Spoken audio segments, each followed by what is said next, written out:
Hello বন্ধুরা, সবাই কেমন আছো? আশা করি সবাই খুব ভালো আছো। আমিও খুব ভালো আছি। Welcome back to my channel Debjani blog and others. চলে এলাম নতুন আরেকটি ভিডিও নিয়ে। তো আজকে আমি একটা রেসিপি রান্না করব, তাই ভাবলাম তোমাদের সাথে শেয়ার করি। তো দেখতে পাচ্ছ আমি চিংড়ি মাছগুলো ভালো করে ধুয়ে নিয়েছি। তো আজকে আমি রান্না করব হচ্ছে চিংড়ি মাছের মালাইকারি। তো আমি আগে পরেও করেছি, বাট তোমাদের সাথে শেয়ার করা হয়নি। তো আজকে যেহেতু আমি করছি, তাই ভাবলাম তোমাদের সঙ্গেও শেয়ার করি। তো দেখতে পাচ্ছ আমি ভালো করে মাছগুলোকে ধুয়ে নিয়েছি। তো এখানে দেখো কি কি মশলা লাগবে তোমাদের দেখিয়ে দিই।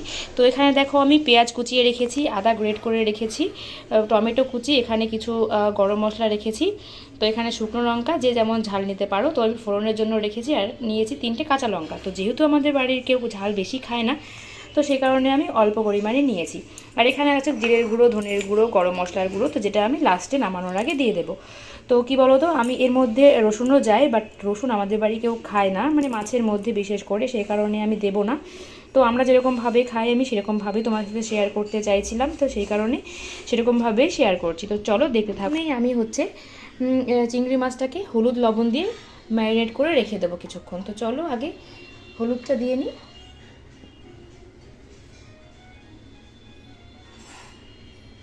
তো পরিমাণ মতো হলুদ আর পরিমাণ মতো একটু লবণ আমি এটাকে ম্যারিনেট করে রাখবো। যেহেতু চিংড়ি মাছ বেশিক্ষণ ভাজতে সময় লাগে না, রান্না করতেও বেশি একটা সময় লাগে না। চিংড়ি মাছের মালাইকারি করার জন্য যেটা সবথেকে বেশি জরুরি সেটা হচ্ছে নারকেলের দুধ। তো এখানে দেখো আমি নারকেলের দুধটাকে আগেই বের করে রেখেছি। তো নারকেলের দুধটা আমি বাড়িতেই তৈরি করেছি, নারকেল কুড়িয়ে তারপরে পেস্ট করে সেখান থেকে দুধটা বের করে নিয়েছি। তো তেলটা গরম হয়ে গেছে ভালো করে, এখন আমি মাছগুলো দিয়ে দেবো।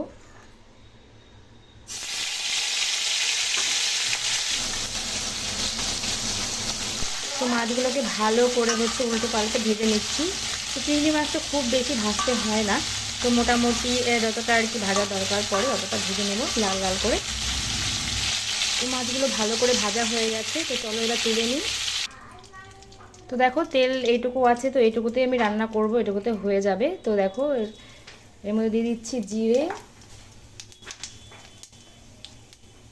শুকনো লঙ্কা আর কিছুটা গোটা গরম মশলা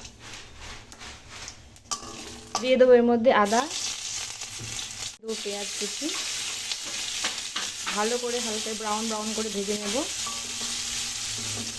তো হালকা একটু ভাজা ভাজা হয়ে গেলে তারপরে দিয়ে দেবো টমেটো কুচি,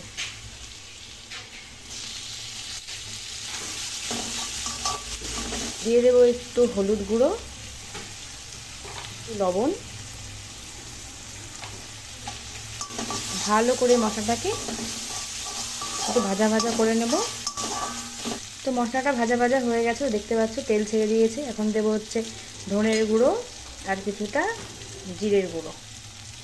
তো গুঁড়ো মশলাটা দিয়ে দিলাম। গুঁড়ো মশলাটাকে হালকা করে একটু কষিয়ে নেব, সামান্য একটু জল দিয়ে দেব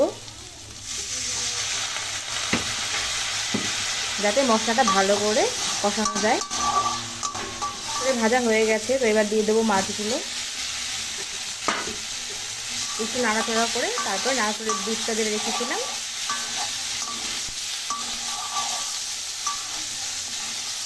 ভালো করে নাড়াচাড়া করে দিয়েছি। এবার দিয়ে দেবো নারকেলের এই দুধটা।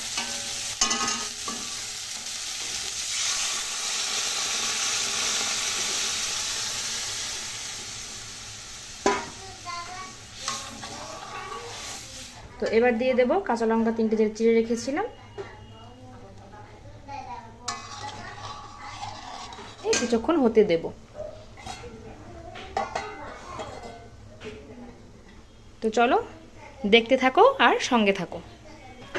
তো ক্যামেরাতে জানি না কেন এরকম ফ্যাকাশে লাগছে, বাট সামনাসামনি কিন্তু অনেকটাই হলুদ লাগছে। বাট ক্যামেরার মধ্যে আমি কেন জানি না, হয়তো ওই সামনে দেখো হলুদ রঙের কালার রং করেছে, তো সেই কারণে তার প্রতিফলনে কালারটা এরকম ফ্যাকাশে দেখা যাচ্ছে। বাট অরিজিনালি কিন্তু তরকারিটা সুন্দর হলুদ কালারই হয়েছে। তো প্রায় হয়ে গেছে দেখতে পাচ্ছ। তো একটু গরম মশলার গুঁড়ো দিয়ে নিলাম।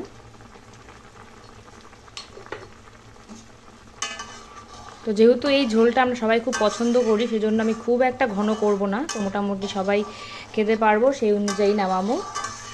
তো হয়ে গেছে আমার চিংড়ি মাছের মালাইকারি। তো কি বলো তো, অনেকেই এর মধ্যে ঘি খায়, বাট আমাদের বাড়িতে কেউ ঘিটা তরকারিতে আর কি বেশি পছন্দ করে না, তো সেই কারণে আমি আর দিইনি।